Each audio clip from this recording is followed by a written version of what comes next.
She stoops to conquer by Oliver Goldsmith এটি পূর্ণাঙ্গ 5 অঙ্ক বিশিষ্ট একটি নাটক। এতে রয়েছে একটি প্রলগ এবং একটি এপিলগ। পাবলিশ হয়েছে 1771 সালে এবং ড্রামাটাইজড হয়েছিল 1773 সালে বিখ্যাত ড্রুরি লেন থিয়েটারে। এই প্রলগটি লিখেছেন ডেভিড গ্রেডি, যিনি ছিলেন ড্রুরির ম্যানেজার। এটি হতে পারে একটি কমেডি অফ ম্যানার্স বা রোমান্টিক কমেডি। সেই সময় ডমিনেট করছিল সেন্টিমেন্টাল কমেডি এবং তার এগেনস্টে, তার বিপরীতেই এটির উত্থান প্রলগে বলা হচ্ছে। যদি আমরা প্রলগে দেখব এখানে 46টা লাইন রয়েছে এবং বলা হচ্ছে, মিউজ অফ কমেডি খুব অসুস্থ, ডাক্তারবাবু 5 ফোঁটা ওষুধ বা পোষণ খেতে বলেছেন। স্পিকার বা বক্তা এসে জানাচ্ছেন যে আপনারা তো দর্শক, আপনারাও এই ট্রিটমেন্টটা নিতেই পারেন, যদি ভালো হয় তো ভালো, না হলে ডাক্তারবাবুকে কোয়াক বা হাতুড়েও বলে আখ্যা দিতে পারেন। আসলে এতদিন যে সমস্ত সেন্টিমেন্টাল ড্রামাগুলো চলছিল তাতে হাস্যরস কমে আসছিল, সেজন্য বলা হচ্ছে কমেডি অফ মিউজ অসুস্থ বা ম্লান হয়ে গেছে। আর 5 ফোঁটা ওষুধ আসলে এই 5 অঙ্ক বিশিষ্ট নাটক অলিভার গোল্ডস্মিথ যেটি লিখেছেন। আর অলিভার গোল্ডস্মিথ নিজেও একজন মেডিকেল সায়েন্সের স্টুডেন্ট, যিনি এডিনবরা ইউনিভার্সিটি থেকে পড়াশোনা করেছেন, সেজন্য তাকে এদিক থেকেও ডাক্তার বলা যেতেই পারে। এবারে আসছি ক্যারেক্টারে। এখানে বেশ কিছু ক্যারেক্টার্স রয়েছে, যেমন প্রথমেই বলছি মিস্টার হার্টক্যাসল, যিনি গল্পের নায়িকা কেট হার্টক্যাসলের বাবা। তারপর রয়েছে মিসেস হার্টক্যাসল, যিনি প্রথমে পরিচিত ছিলেন মিসেস লামকিন হিসাবে। ডিভোর্সের পর তিনি হয়েছেন মিসেস হার্টক্যাসল। 3 নম্বরে আসছে টনি লামকিন, যিনি হার্টক্যাসলের ছেলে, মিসেস হার্টক্যাসলের আগেকার ছেলে। আর কেট হার্টক্যাসল হলেন মিসেস হার্টক্যাসল এবং মিস্টার হার্টক্যাসলের মেয়ে, যিনি গল্পের নায়িকা। আরও একজন রয়েছে কনস্ট্যান্ট নেভিল, যিনি এই পরিবারের কোনো সদস্য নন, তবে টনি এবং কেটের কাজিন, আসলে মিসেস হার্টক্যাসলের নিস, এবং এর বেশ কিছু উত্তরাধিকার সূত্রে পাওয়া গহনা রয়েছে যেগুলো গচ্ছিত আছে মিসেস হার্টক্যাসলের কাছে। আরও একটি ক্যারেক্টার রয়েছে চার্লস মার্লো, যিনি এই গল্পের নায়ক, অন্য একটি পরিবারের ছেলে এবং কেটের সাথে যার বিয়েও হতে চলেছে। ওল্ড স্যার চার্লস মার্লো নায়কেরই বাবা, একই রকম নাম, আমরা ওনাকে জানবো ওল্ড স্যার চার্লস মার্লো হিসেবে এবং নায়ককে জানবো শুধুমাত্র চার্লস মার্লো হিসেবে। জর্জ হেস্টিং রয়েছেন নায়কের বন্ধু এবং নেভিলের সাথে যার প্রেমের সম্পর্ক রয়েছে। আরও কিছু ক্যারেক্টার রয়েছেন, যেমন গ্রেগরি নামের এক চাকর ও অন্যান্য। টাইটেলটা খুব ভালো করে পড়লে দেখা যায়, she stoops to conquer, she অর্থাৎ কেট বা নায়িকা, স্টুপস মানে ঝোঁকা বা মাথা নত করা, টু কনকিউর, কনকিউর মানে জয় করা। কেট জয় করার জন্য, কাকে জয় করার জন্য? তার ভালোবাসাকে, চার্লসের ভালোবাসাকে জয় করার জন্য ঝুঁকছে বা মাথা নত করছে। তার সোশ্যাল স্ট্যাটা থেকে নেমে আসছে মার্লোকে ভালোবেসে। এক্ষেত্রে আরেকটি সাবটাইটেল রয়েছে, যেমন মিস্টেক্স অফ আ নাইট, এটি একটি রাতের ভুলভ্রান্তি। নাটকে রাতের সিনগুলোই বেশি, তো দিনের সিন খুব কম রয়েছে। রাতের সিনে আলো আঁধারি একটা পরিবেশ তৈরি হয়েছে যা কন্টেন্টটাকে আরও সুদৃঢ় করেছে। এখানে যে 5টি অ্যাক্ট রয়েছে, আমরা শুরু করছি অ্যাক্ট 1 সিন 1 থেকে। এখানে মিস্টার হার্টক্যাসল এবং মিসেস হার্টক্যাসল কথা বলছেন, তারা নিজেদের মধ্যে একটু কথা বলছেন যে প্রতিবেশীরা লন্ডনে যান। মিসেস হার্টক্যাসল বলছে তিনি কখনো যাননি, সেখানকার ফ্যাশন কালচার নিয়েও তেমন কিছু জানেন না, প্রতিবেশীরা বেশ সচেতন। মিসেস হার্টক্যাসল যেতে চান, কিন্তু মিস্টার হার্টক্যাসল সম্পূর্ণ নাকচ করে দেন, কারণ তিনি একটু পুরনো ধাঁচের, এমনকি তাদের বাড়িটাও বেশ পুরনো। মিসেস হার্টক্যাসল তো বলেই ফেলছেন যে এটি একটি পুরনো বাড়ি, অনেকটা ইনের মতো দেখতে, ইন অর্থাৎ সরাইখানা বা পানশালা যাকে বলে। এরপরে তারা তাদের ছেলেকে নিয়ে আলোচনা করছে। মিস্টার হার্টক্যাসল বলছে যে তুমি তো তোমার ছেলেকে পুরো বিগড়ে দিয়েছো, সে না পড়াশোনা করেছে না ভালো কোনো কাজ করছে। মিসেস হার্টক্যাসল বলছে তার টিউবারকিউলোসিস হয়ে যায়, এই ভয়ে তাকে স্কুলে পাঠানো হয়নি। হ্যাঁ, আর বড় হয়ে সে পড়াশোনা করবে, ল্যাটিন শিখবে। মিস্টার হার্টক্যাসল বলছেন না, কখনোই না, সে বাদরই থাকবে। এমন সময় টনি বাইরে যেতে রেডি হচ্ছে, তার মা তাকে না করছে, কিন্তু টনি তার মাকে ভুল প্রমাণ করে এবং সৎ বাবাকে ঠিক প্রমাণ করে সে তার এলাকা একটি ইন হাউসে চলে যায় এবং তার পিছু পিছু তার মাও বেরিয়ে যায়। এবার নায়িকা, গল্পের নায়িকা কেট হার্টক্যাসল ঢুকছে স্টেজে এবং তার বাবা তাকে বলছে যে এত ফ্যাশনেবল ড্রেস কেন পরেছো, কারণ তাদের মধ্যে চুক্তি হয়েছিল যে বাবা কথা মতো রাতে সে বাবার পছন্দের পোশাক পরবে, কিন্তু দিনের বেলা কেট তার নিজের পছন্দের পোশাক পরতে পারে এবং সে তাই জন্যই পরেছে। এখানে মিস্টার হার্টক্যাসল জানাচ্ছেন কেটকে যে তাকে দেখতে মার্লো আসছে, চার্লস মার্লো। সে যথেষ্ট ইন্টেলিজেন্ট, মডেস্ট, কিন্তু একটু শাই টাইপের, এবং তার মধ্যে একটা রিজার্ভ ব্যাপার রয়েছে। এটা শুনে কেট একটু মনমরা হয়ে যায়। তারপর তারা সিন থেকে বেরিয়ে যায়। মিসেস হার্টকাসেল এবং কনস্ট্যান্ট নেভিল ঢুকছে। কনস্ট্যান্টের যে গয়নাগুলো রয়েছে যেগুলো সে উত্তরাধিকার সূত্রে পেয়েছে, যা গচ্ছিত আছে মিসেস হার্টকাসেলের কাছে, মিসেস হার্টকাসেলের নজরও আছে এগুলোর ওপর। তাই সে ঠিক করেছে টনির সাথে বিয়ে দিয়ে দেবে, যাতে গহনাগুলো তার কাছেই থেকে যায়।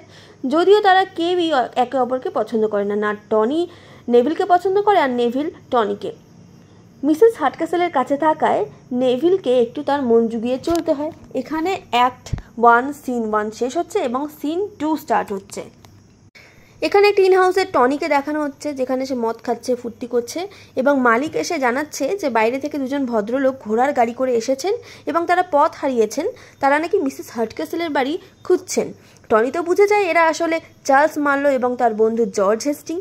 মালিকের সাহায্য নিয়ে সে বোকা বানায় এবং তাদেরকে বলে, আপনারা ভুল পথে চলে এসেছেন, যদি ফিরে যান তো যান, আর না হলে সামনে একটা ইন রয়েছে, সেখানে রাতে থাকতে পারেন। এই ইনটি হলো তার নিজের বাড়ি, যেখানে সে তাদেরকে পাঠায়, এবং তারা সত্যি সত্যিই ভাবে তারা ইনেই যাচ্ছে। এখানে অ্যাক্ট 1 সিন 2 শেষ এবং অ্যাক্ট 2 শুরু হচ্ছে। মিসেস হার্টকাসেল 3 দিন ধরে চাকর বাকরদের ট্রেনিং দিয়ে চলেছেন, যাতে তারা সঠিকভাবে অতিথি আপ্যায়ন করতে পারে ভালোভাবে। তো বাইরে এমন সময় গাড়ির আওয়াজ হয়েছে এবং তিনি নিজেও এসে তাদেরকে ওয়েলকাম করে ভেতরে নিয়ে যাচ্ছেন।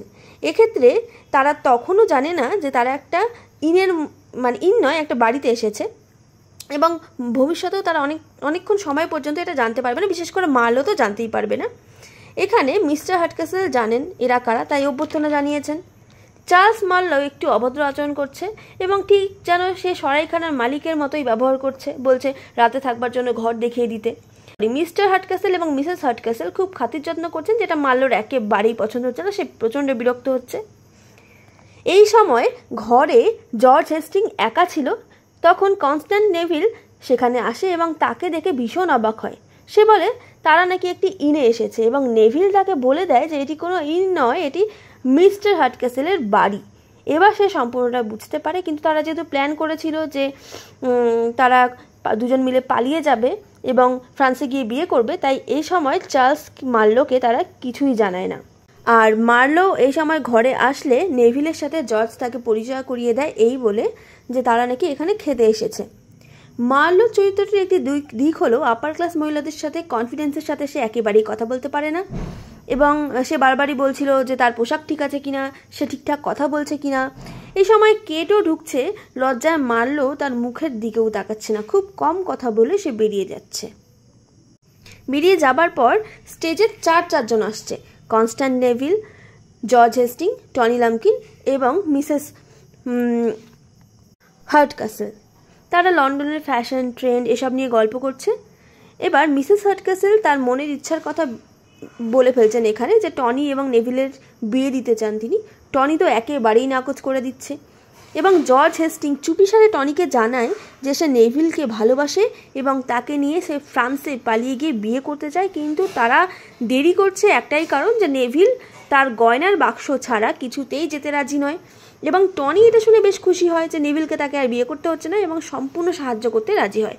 এখানেই শেষ হচ্ছে অ্যাক্ট 2 এবং সূচনা হচ্ছে অ্যাক্ট 3 এর, যেখানে দেখানো হচ্ছে মিসেস হার্টকাসেল চার্লস মার্লোর সম্পর্কে নেগেটিভ কথাবার্তা ভাবছেন, এবং কেট তার বাবার সাথে কথোপকথনে দেখা যায়, কেটের বাবার সাথে যে কথোপকথন সেখানে দেখা যায় যে সে বেশ অ্যাডমায়ার করতে শুরু করেছে মার্লোকে, এবং তাদের দুজনের মধ্যে একটা বৈপরীত্য দেখা যায়।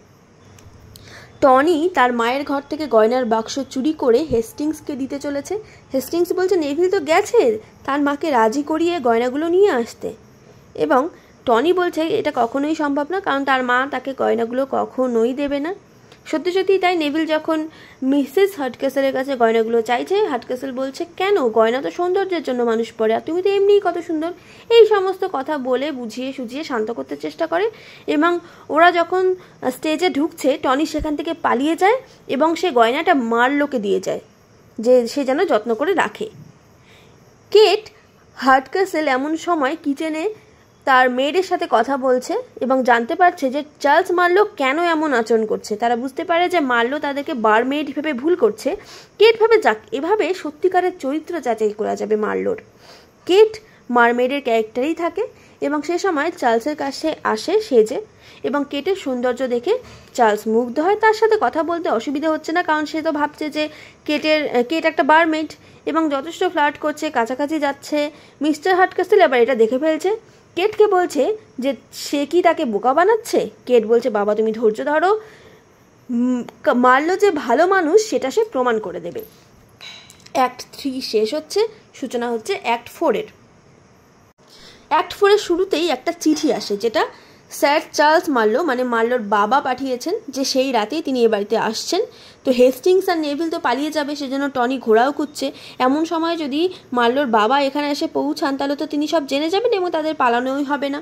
তাই হেস্টিংস যখন মার্লোর থেকে গয়না চাইতে যায়, যে তার আগেই তারা পালিয়ে যাবে গয়না নিয়ে, মার্লো বলছে সে নাকি বাড়ির মালকিনের কাছে গয়না দিয়েছে, কারণ অন্য একটি জায়গায় তারা এসেছে, কিভাবে এতগুলো গয়নাকে প্রোটেক্ট করবে, তাই আদৌ পারবে কি না, সেজন্য মিসেসের কাছে দিয়েছে, মানে বাড়ির যে মালিক। গয়নার বাক্স ঘুরে ফিরে সেই মিসেস হাডকাসেলের কাছে গিয়েই পৌঁছালো। এবার তারা ভাবছে উপায় নেই, গয়না ছাড়াই পালাতে হবে। টনি 2টো ঘোড়া জোগাড় করে এনেছে। মার্লো কেটের প্রশংসা করে বলে এমন সময় যে কেট যদি একটু নিচু শ্রেণীর না হতো, তার একটু পড়াশোনা থাকতো, টাকা পয়সা থাকতো, তাহলে তাদের সম্বন্ধ হলেও হতে পারতো। এখানে দেখা যায় যে মার্লো কেটকে ভীষণ পছন্দ করতে শুরু করেছে। মিসেস হাডকাসেল চার্লসের এমন উদ্ধত ব্যবহারে বিরক্ত হয়ে বিরক্ত হয়ে তাদের বাড়ি ছাড়তে বলেছে। কিন্তু চার্লস যেহেতু ভাবছে, তাই সে বলে যে ঠিক আছে বাড়ি ছেড়ে দিচ্ছি, আমাকে বিলটা দিয়ে দিন। এই সময় কেট ঘরে ঢুকে সমস্ত ব্যাপারটা খোলাসা করে বলে এবং মিটমাট করতে চেষ্টা করে। মার্লো জানতে পারে যে এটা মিস্টার হাডকাসেলের বাড়ি এবং সে এখানে দেখাশোনা করে। মার্লো লজ্জা পেয়ে চলে যেতে চায়, কেট কাঁদতে থাকে। মার্লোর এই বিষয়টা ভালো থাকে যে এই মেয়েটা যদি একটু ভালো ব্লাডের হতো, উচ্চ বংশের হতো, তাহলে আমি তাকে বিয়ে করতে পারতাম। এই সময় কনস্ট্যান্ট নেভিল এবং টনি হাসতে হাসতে ঘরে ঢুকছে ফ্লার্ট করতে করতে, এবং যেখানে মিসেস হাডকাসেল অলরেডি বসে রয়েছে। এটা দেখাচ্ছে তারা যে তারা একে অপরকে পছন্দ করছে। নিচে আবার হেস্টিংস ঘোড়া নিয়ে অপেক্ষা করছে, যে গ্রেগরি মারফত একটা চিঠি পাঠিয়েছে টনিকে, যে তুমি তাড়াতাড়ি পাঠাও, এমন কিছু লেখা রয়েছে যে তাড়াতাড়ি নেভিলকে পাঠাও, আমি অপেক্ষা করছি। টনি তো পড়াশোনা জানে না, সেই চিঠিটা সে তার মাকে দিয়েছে এবং তার মা মিসেস হাডকাসেল সেই চিঠি পড়ে সব কিছু জেনে যায় এবং নেভিল যে পালানোর চেষ্টা করছে এটা সে জেনে যায়। তাকে বকাঝকা করে যে তাকে নাকি এখন সে পাঠিয়ে দেবে। হেস্টিংসও টনিকে বকাঝকা করছে যে তোমার জন্য এসব হলো, আমাদের আর বিয়ে হবে না।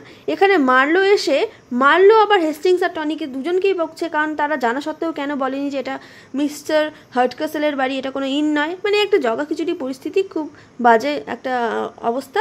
এই সময় অ্যাক্ট 4 শেষ হচ্ছে, অ্যাক্ট 5 সিন 1 শুরু হচ্ছে।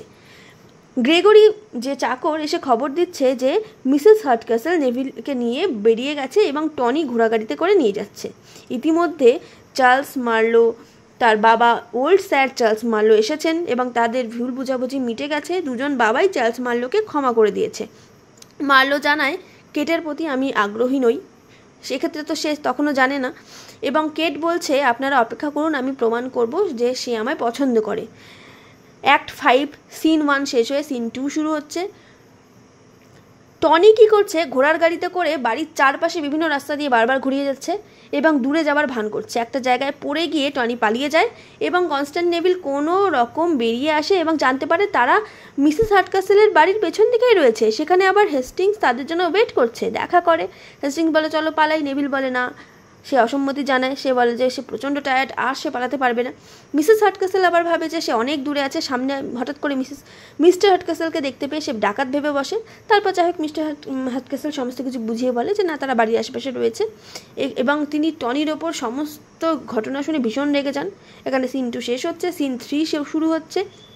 বাড়ির দৃশ্য সম্পূর্ণ, পর্দার আড়ালে দাঁড়িয়ে রয়েছেন মিস্টার হাডকাসেল এবং স্যার ওল্ড চার্লস মার্লো, এবং কেট এবং মার্লোর কথোপকথন শুনছে যে তারা বিয়েতে রাজি, তারা একে অপরকে পছন্দ করে, এবং পর্দার আড়াল থেকে তারা বেরিয়ে এসে কেটের আসল পরিচয় জানায় যে তিনি মিস্টার হাডকাসেলেরই মেয়ে, কেট হাডকাসেল, এবং এই সময় তাদের বিয়েতে আর কোনো বাধাই রইল না। হেস্টিংস আর নেভিলও জানায় যে তারা পালাচ্ছে না, সুতরাং তাদেরও বিয়ের ব্যবস্থা করা হয়।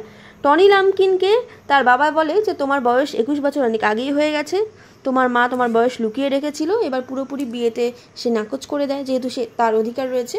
এবং সে বছরে 1500 পাউন্ডের একটা টাকা পায়, যেটা সে উত্তরাধিকার সূত্রে পুরনো বাবার থেকে পাচ্ছে। এবং নাটক এখানেই শেষ হচ্ছে।